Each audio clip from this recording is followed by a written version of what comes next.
listening to Catholic Sprouts, the daily podcast for Catholic kids that strives to plant seeds of faith.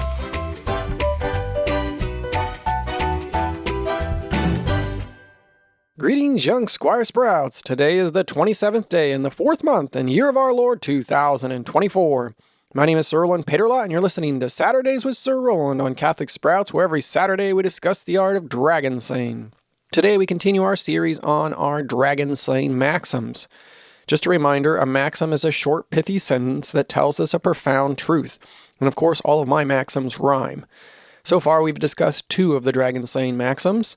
Number 1, try your best and trust in God's grace to do all the rest.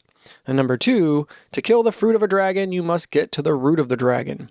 Today's maxim we'll discuss is highlighted in Book 3 of our 7 Deadly Dragons book series, The Yellow Dragon of Sloth. That book is set to release on June 1st. As you know, sloth is a deadly sin that can make us spiritually lazy or bored, and we have little or to no passion or zeal to live our faith. Millions and millions of Catholics have been wounded by Acadia, the yellow dragon of sloth. In fact, I would estimate that Acadia might be the least confessed sin and at the same time the most common dragon. Why is that? Well, Acadia is a very cunning dragon in that it often has no immediate symptoms. That might sound like a good thing, but in fact, it is a very bad thing. Imagine if you had no pain receptors in your body. If you fall and break your arm, it wouldn't even hurt. Or if you touch a hot burner, you wouldn't feel a thing. Again, this sounds nice in theory, but what does pain do for us? Pain tells us something is wrong. Pain tells us to stop doing what we're doing. Pain tells us to get help immediately.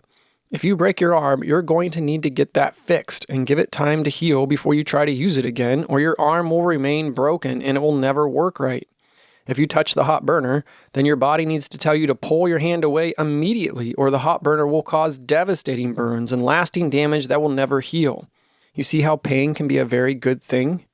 Well, when it comes to our souls, we also need to know when we are injuring our souls. We need to feel the separation from God that sin causes so that we don't do that anymore. We need to feel the desolation of dragon wounds that keeps us from experiencing our heart's ultimate desire. We need to hunger and thirst for the things of heaven and feel the urgency of saving souls from dragons. Heaven is perfect bliss, but we're not there yet. And we are in the midst of a spiritual battle, good versus evil, and many souls are at stake. Here is where the yellow dragon can be so dangerous. It acts like an anesthetic to the soul. Do you know what an anesthetic does? It numbs your pain receptors. Now, when you get badly injured or if you ever need surgery, the doctors will most certainly give you an anesthetic to numb the pain, and that can be a very good thing in the short term. But we only give anesthetics so that we can fix the problem, not ignore the problem.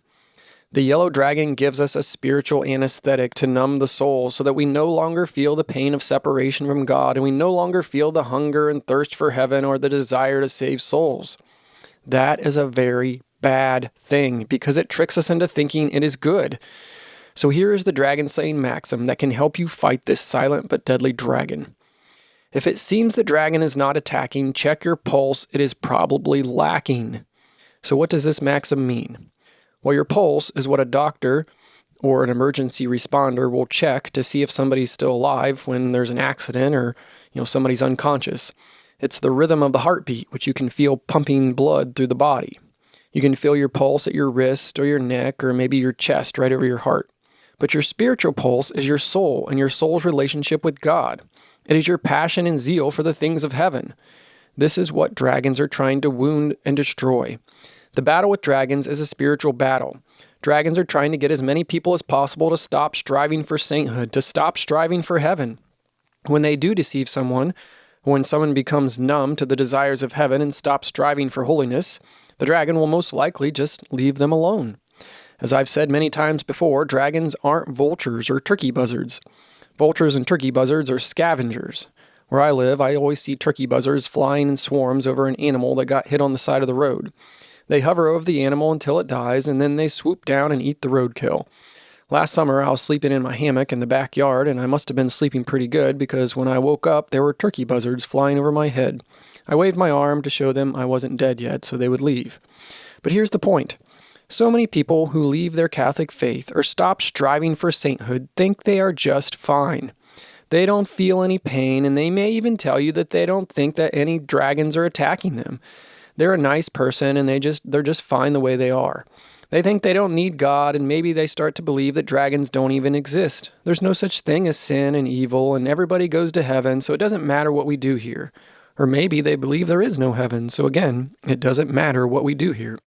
To them, it seems the dragons aren't attacking.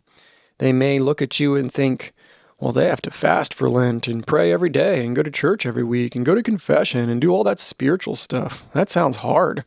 I get to relax and just do whatever I want. Their life seems a lot harder than mine. And maybe they're right in some ways. Being Catholic is hard. If it was easy, then everyone would live the faith. But an easier life is not a better life. That is a common myth of the yellow dragon. If your life seems really easy, then maybe that is a symptom of the yellow dragon. Maybe you need to check your spiritual pulse because it's probably lacking. Dragons love when your spiritual pulse is lacking, so why would they attack you? They want you to just keep doing what you're doing. They've stolen your purpose in life, and like any good thief, they don't want you to know they exist. When I was a little kid, I would try to pester my older brothers by picking on them or annoying them. Sometimes they would trick me with reverse psychology. They would say, "Don't you dare make popcorn and bring it in here," or "Don't you dare turn on the TV," "Don't you dare turn it to Channel 7," "Don't you dare hide in the basement till we come find you." You get the point. I could be hiding in the basement for an hour thinking, man, they must be really frustrated because they can't find me. It seemed they weren't attacking. But that is because they already defeated me. They were watching movies and eating popcorn, and I was hiding under a bed in a dark, cold basement thinking I was safe and this game was easy. The yellow dragon is the same way. So many people think they are defeating the yellow dragon when in reality they have been badly wounded and greatly deceived into doing exactly what the yellow dragon wants them to do. My prayer for you is that the dragons know you and fear you, because you are a great dragon slayer and you are filled with passion and zeal. My challenge for you this week is to check your spiritual pulse. Does your heart ache for heaven? Do you thirst for souls? Do you hunger for righteousness? Do you desire with all of your heart to make your Father in heaven proud and become the saint he created you to be? And until next week, I'll leave you under the protection of St. Michael the Great Archangel, St. Joseph the Terror of Dragons, and Mary, Queen of the Angels, Our Lady of Grace, and the woman whose seed crushed the head of the dragon.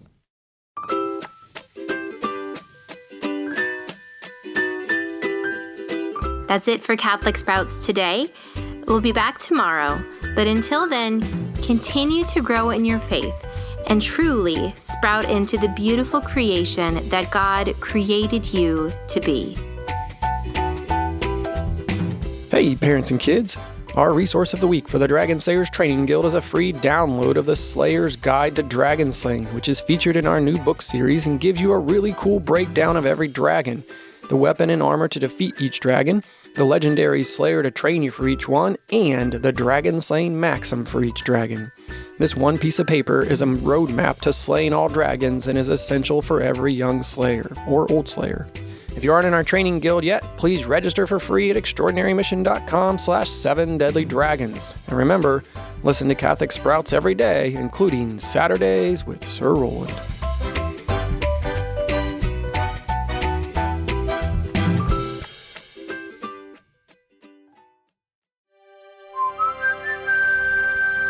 This podcast is part of the Spoke Street Network. For more great podcasts, visit spokestreet.com.